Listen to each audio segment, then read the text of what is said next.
Good morning, online students. I am doing an overview of community health nursing. I hope you will be just as excited about this topic as I am. In case you've forgotten, my name is Marietta Candler. I am very excited to be able to present this information. For one, it's one of my passions. My master's is in family community health from UCA.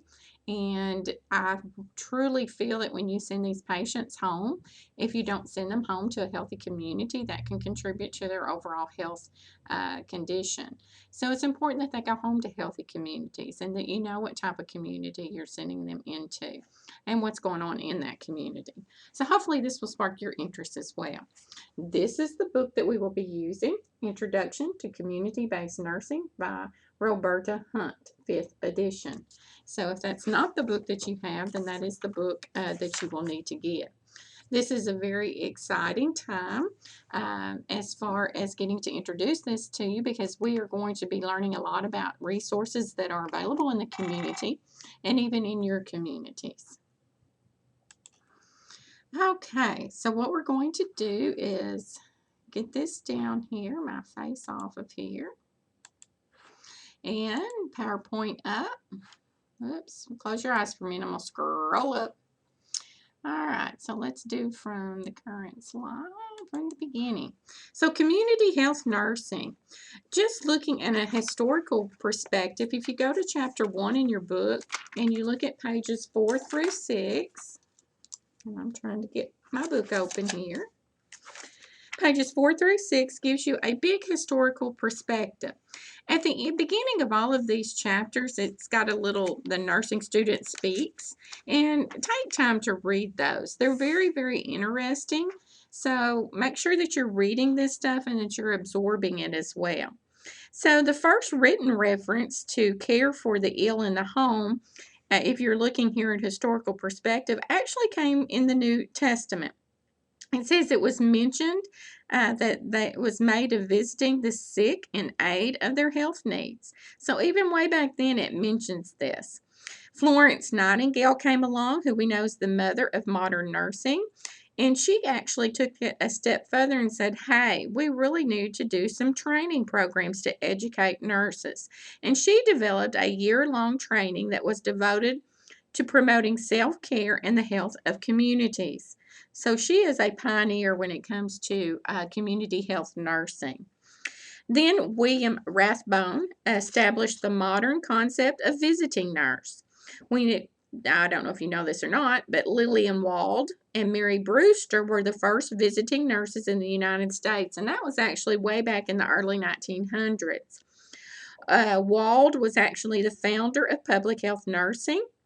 And then in 1910, about 90% of nursing care was actually provided in the home.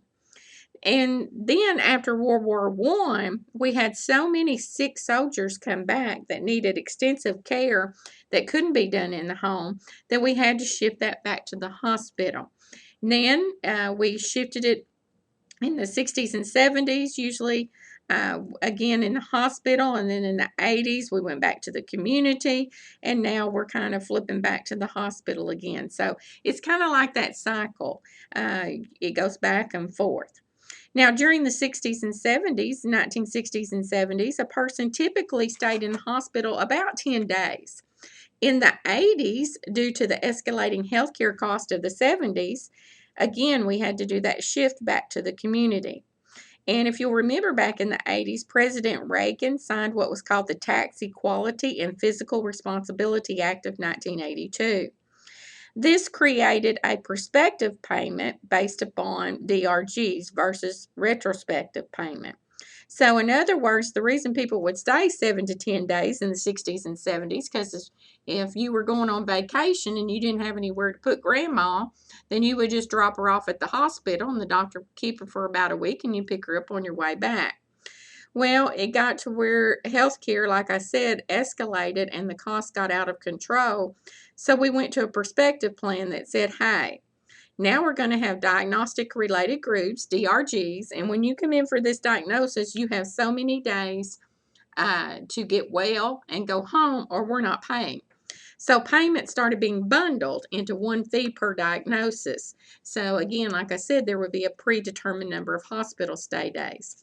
And we all know that in our current state of health, whether it's in the community or the hospital, people are going home quicker at home and sicker.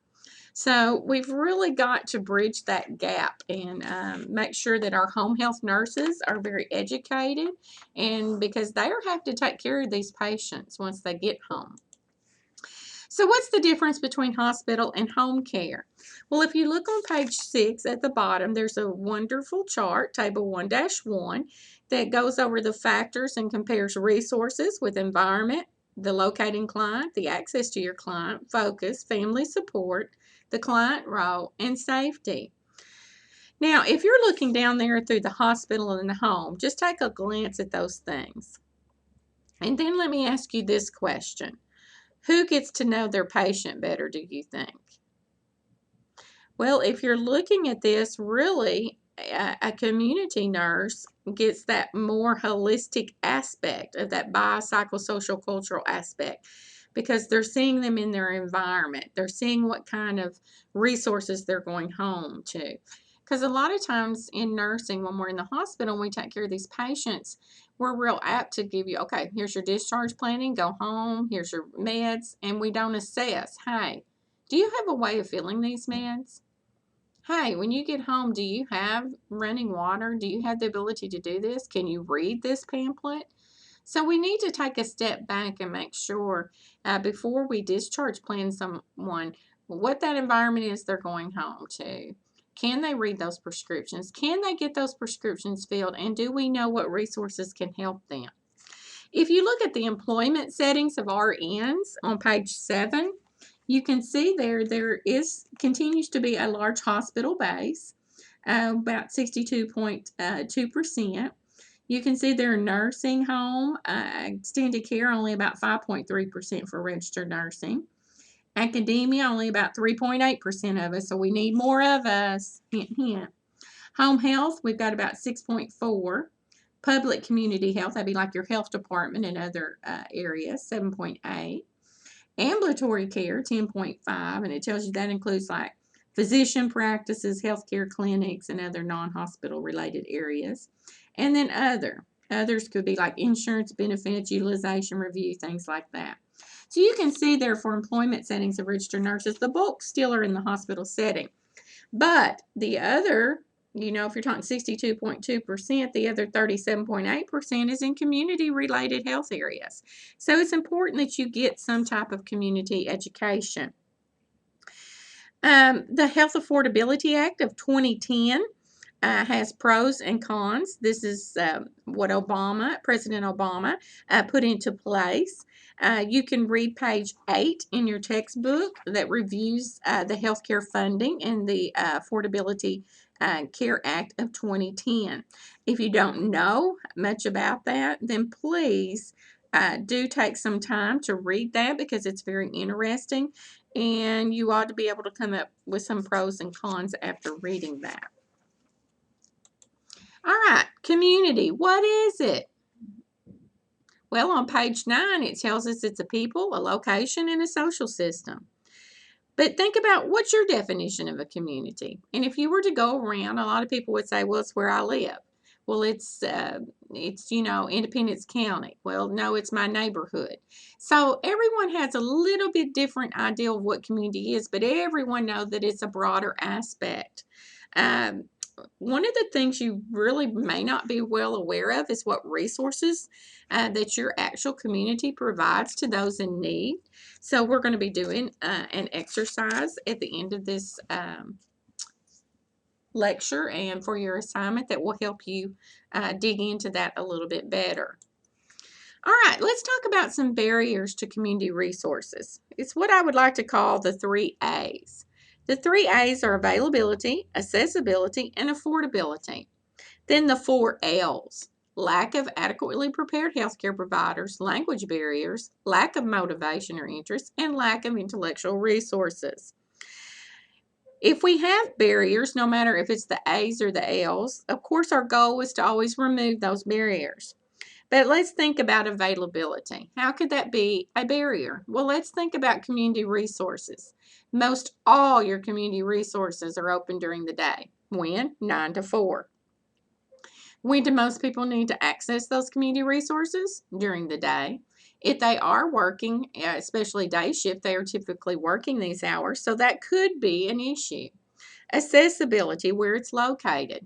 Um, if you got a large part of your elderly population in a certain section of town, let's say they're all on the west side of town, and you have your senior citizen center located, 40 miles east of town, then it may be hard for them to get there. So accessibility can be an issue.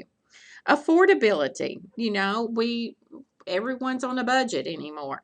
So most of your community resources are free or just have a small fee, which is a good thing, because even a small fee, such as $5, $10, $15, can be a large fee for some families. All right, again, the 4 L's, if you think about lack of adequately prepared healthcare providers and even lack of volunteers, I would add here, because some places it's even hard for them to get volunteers to come in and assist. Language barriers, there's been an increase of Latinos in this area, and in other areas, it depends upon what population, but that can be a barrier if we're not careful.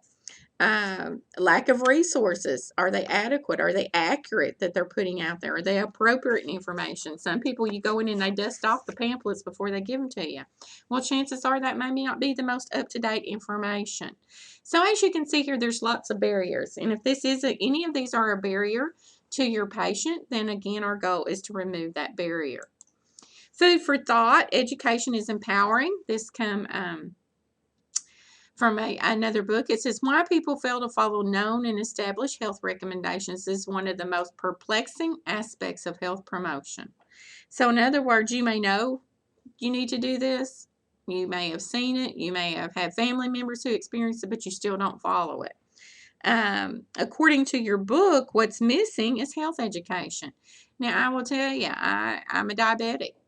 I teach diabetes. I know diabetes inside out, but it don't mean I'm the most compliant diabetic. And yes, I know better. So education is empowering, and it's empowering to know. And it is perplexing. Why do you have people who are educated who know this and are still not doing it, let alone the people who are not as educated? If you look on page in some of your book, on page 176 particularly, it talks about some reasons why clients are not following treatment plans. One of the things it talks about is lack of information. Sometimes we don't communicate and we think we're communicating things. So we always want to make sure when we give someone information, we make sure that they repeat that information back to us, that they got the correct information. You would be shocked. We've had people come in, with inhalers, and they're not doing them any good. Well, you get to talking to them, and no one ever told them to take off the mouthpiece cover. So they had been doing their inhaler, with the mouthpiece cover intact. So it's little things that you've got to make sure. Suppositories. Yes, we all know to lubricate them and to remove them from the foil. You'd be shocked. So you want to make sure they understand. Lack of skill. Some people have a lack of skill. So you've got to make sure, again, that you're educating, that you know before you start what their skill level is and how much they know. Do they value the treatment? If they don't value it, chances are they're not going to do it. If you've ever tried to get someone to quit smoking who doesn't want to quit smoking, it's almost impossible. Lack of self-efficacy. That's self-confidence, thinking that you can do it. And always assess for barriers. That's another reason that people don't follow treatment plans, is because there's just too many barriers in their mind. And if they see 5 barriers and 1 benefit, then they're not going to do it. Types of care provided in the community. We've got preventive, acute, and chronic. Preventive care is designed to prevent or minimize disease and injury. So when you think about things that minimize disease and injury, nutrition centers, physical fitness clubs, weight loss centers, smoking cessation centers, all those would be preventive, trying to prevent or minimize disease. Acute care examples would be some for short term that's provided for individuals who have episodic illnesses. Daycare surgery centers, diagnostic centers, ERs. And then you've got your chronic care. This is care provided for individuals with long-term. Could be chronic mental as well as physical disease. So this would be things like your rehab centers, your subacute care, your long-term care facilities. So that's pretty self-explanatory, preventive, acute, and chronic. Now, there are levels of prevention, and you will need to know these. They will be on all your tests. Primary. This is prevention of the initial occurrence of a disease or injury. So before it ever occurs, you go in there, you try to do steps at the primary level of prevention to prevent things from occurring. Secondary is always screenings. Secondary screenings. That's going to have to go into your mind. So when you hear the word secondary, screening should pop up. This is early identification and treatment of disease and injury, or injury to limit disability. So you're trying to get in early screening so that you limit. So any type of screening you do falls under secondary. Now, tertiary is maximal recovery after an injury has occurred. So this would be like medication support after a diagnosis of hypertension, physical therapy, occupational therapy, rehab. I want you to read in chapter 2, pages 38 through 42 very carefully, and let me know if there's anything in there you don't understand, because that explains this a little bit better.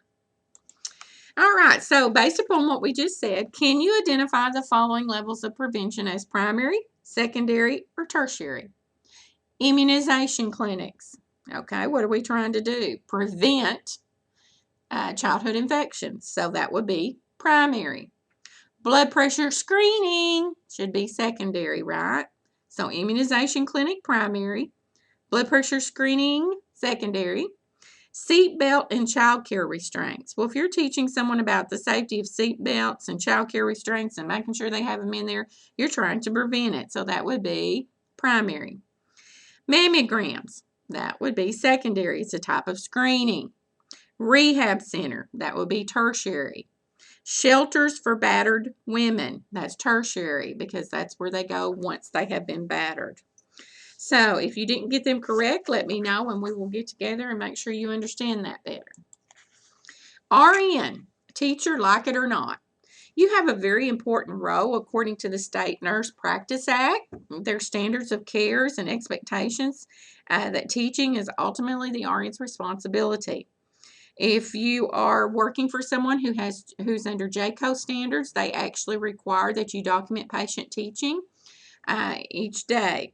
Most important goal of health teaching in the community is for your patient to achieve independence and self-care. So, in other words, you are going to serve as advocates. So, what's the characteristics of a good teacher? Well, credibility, having the credentials to do it, the current knowledge skill level. And if you look at the Arkansas State Board of Nursing rules and regs, teaching actually falls within the role of the RN. The need for confidence and the need for clear and effective communication. So what we call the 3 C's, credibility, confidence, and clear communication. So if you remember these 3 C's when you're teaching your patients, you give them credible information, you're confident in yourself, and you provide clear and effective communication, then it will come across much better. So what are the tools of the teacher? Well, we want to prepare the learning environment. Well, how do you prepare the learning environment? Well, if it's in classroom, it's room temperature, the presence, privacy. If it's online, can you not even still have a good learning environment? Absolutely. Making sure that things are organized, making sure that students understand how to get to things, making sure that you're doing some audios to help them. So even preparing the learning environment online is important. Minimal distractions and noise. You know, if you're going in to do teaching in a patient's room who's got the TV blaring and you've got 3 or 4 people sitting on the couch over there gossiping and talking, chances are that you're not going to do a lot of good teaching during that time.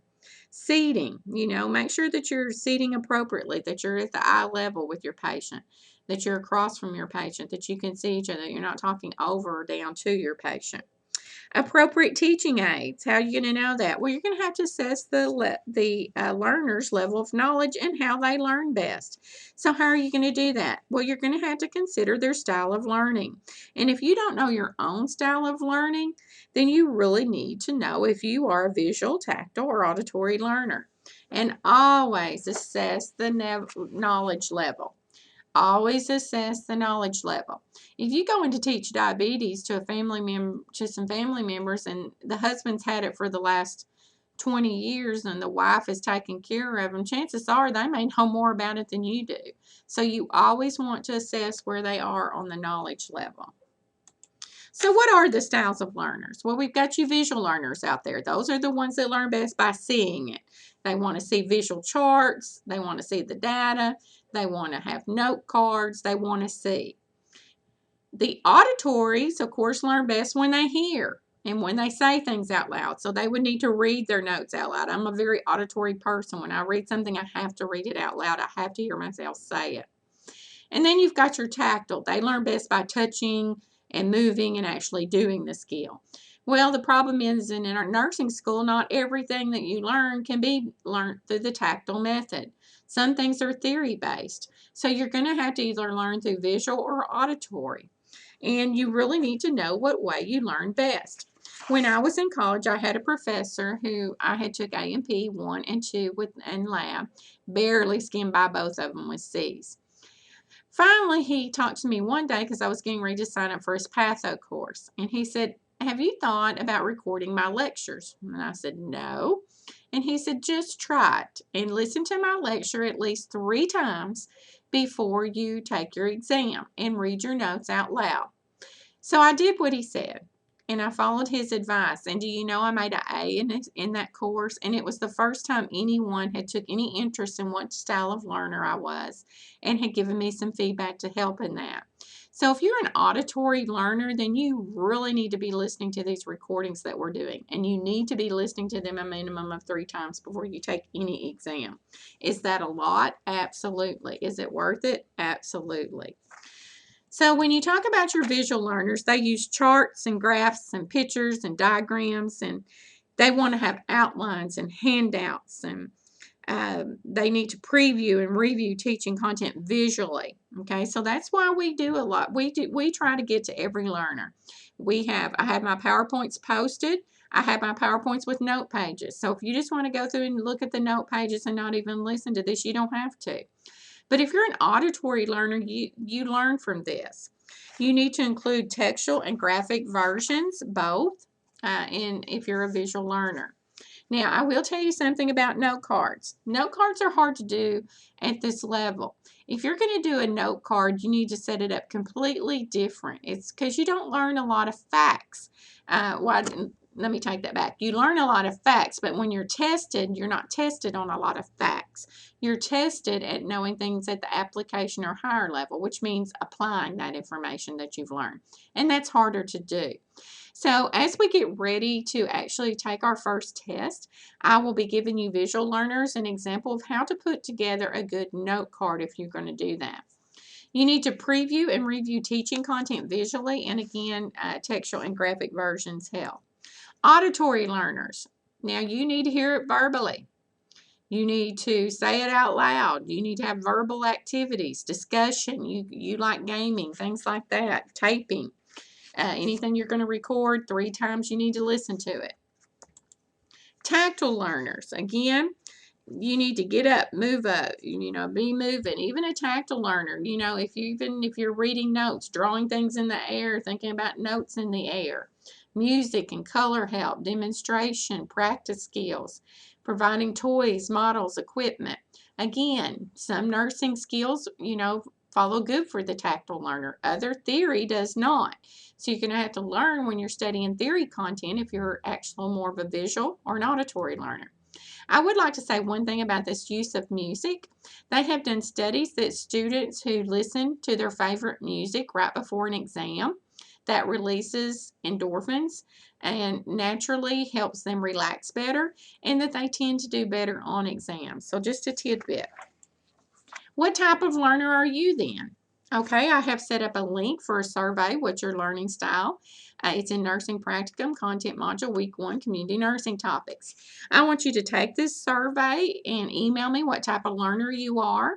Are you surprised that you were that type of learner, or did you already know you were that type of learner? And what you're going to study differently or the same, and how you usually study to be successful in this program. Whatever it says you are, I only ask that you give it a chance. You know, you may be surprised. Again, I always thought I was a visual learner, and I learned I had been studying wrong all that time. And when I switched over to recording, I became much more successful, which my parents were very glad. Basic assumptions of learning. Number one, individuals choose to learn or not learn. Absolutely. You choose to learn. I can't make you learn. I try to make you want to learn, but I can't make you learn. It's like the horse. I can lead them to knowledge, but I can't make them think. That's what a horse thinks. You know, we're always saying to the horses, I can drag them to water, but I can't make them drink. The horses are saying I can make the humans to knowledge, but I can't make them think. And you can't. I can't make you think. You've got to think it through.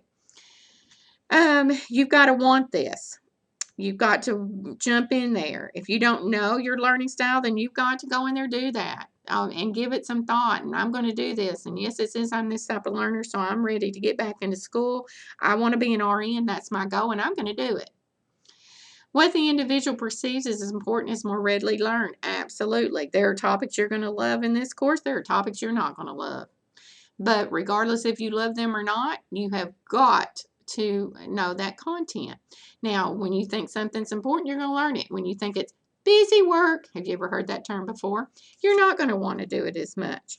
But I can tell you, I've been in this program going on 22 years. There's a method to the madness. There are reasons for assignments that you'll never understand until one day something hits you and you say, aha, now I know why I did that. So just do everything with the best that you can. Are these assumptions applicable to patients in the healthcare setting? Absolutely. So, you know, you can't make them want to do it just because they're a patient. You have got to assess their level of knowledge, if they're wanting to learn, where they're at, how motivated they are, and do they perceive it as important information. Here's the process of teaching, and it should sound very familiar. Assess the need for learning, assessment of motivation, coming up with a diagnostic statement and objectives. The teaching learning takes place, you evaluate and reteach if necessary. Should sound very familiar to the steps of what? The nursing process. On page 167, there's a comparison in your book. Let me flip over there real quick. Yeah. It tells you about identifying the inferences, and at the top on table 6-1 is the relationship between nursing process and teaching learning, and I want you to read through that. The median literacy level in the U.S. is 8th grade. Most pamphlets are written at the 10th grade level. Do you see an issue? Motivation and learning. You know, in the teaching learning situation, motivation addresses the willingness of the learner to embrace learning. Wow. So if you don't embrace learning, if you don't want to learn, then you're going to have a hard time this semester. You've got to embrace learning. When you're teaching your patients in the hospital, you've got to motivate them to embrace learning. If you go in there all drab, okay, I've got to come in here and teach you about this before you leave today. I'm going to be teaching you about how to give yourself injections. Let's get out this orange. Here it is. This is what you do. You've got to be motivated. If you come in like that, that's not much motivation for your patient. So what are the learning domains according to Bloom's taxonomy? The learning domains are cognitive, affective, and psychomotor. Cognitive would be your mental storage, your recall of information, your thinking domain is what we think about. Now, these are covered on pages 163 and 164 in your book, and you can read over those for more information. So make sure you read that section and understand the 3 domains. We teach and try to assess all 3 learning domains. Affective involves feeling, attitudes, values, and emotions. This is your attitude domain, your caring. Then your psychomotor domain. This is your skills. These things that can be demonstrated. So these are the 3 skills domains or learning domains. Now, developmental phases, you've got adult learners versus children. Adult learning is learned based upon needs. Once an adult becomes an adult, then it's do I have this need to go back and improve myself? Am I going to learn? Or am I going to make wise use of my time? They want to be very self-directed, but yet having a say. They need their information repeated. They want you to include their broad experience of age and experience. If you're talking about adult learners, that's called andragogy. That's the art and science of helping adults learn, where pedagogy is the art and science of helping children learn. Now, with children, it's based upon growth and development concepts, and we're going to be talking about that a lot in growth and development. Concrete versus abstract thought, and, when that develops. Your book on page 464, I will tell you, has an excellent chart back in the appendix based upon the age, language development, psychosocial, and the nurse's approach to teaching based upon that. And again, I will be covering all of this in growth and development in the first coming lecture. If you think about it, are you going to teach a 6-year-old versus a 60-year-old about diabetes the same way? Of course not. It would have to be different. So you want to make sure when you're talking about how you're going to teach people in developmental levels, it makes a difference. If you look on page 164, developmental considerations, and then looking at the next page, if you would read over those, that will help you as well. Evaluation of learning. You must be able to demonstrate that learning took place. Did the patient get it? Did they not get it? Do I need to go back and restart again? Well, did you provide everything in a very effective manner? Did you consider literacy levels of the patient, their knowledge level? If you did you teach them differently? Did you do return demonstration? Did you follow up? So it makes a big difference. Now, here is the learning pyramid. The learning pyramid tells about retention rates and how much is retained depending upon how you present the material. Take a really good look at this learning pyramid. These are passive methods of teaching: demonstration, audiovisual, reading, and lecture. These are participatory teaching methods: group discussion, practice, and teaching others. Before you moan too much this semester about group discussion, practice, and teaching others, look at the average retention rates of the information in the participatory teaching methods: 50, 75, and 90. If you look here, they have huge retention rates. If you look at the retention rate of lecture, 5% of what I tell you sticks is scary to me. Reading, 10% of what you read is sticking. That's scary. Audiovisual, 20% is all that's sticking. Demonstration, 30%. So we want to make sure that we are incorporating ways in the participatory teaching methods that you're going to retain that information as well. All right, principles of screening. Again, you want to apply knowledge of pathophysiology to health screening, identify risk factors and health history and assessment, and target screening examinations.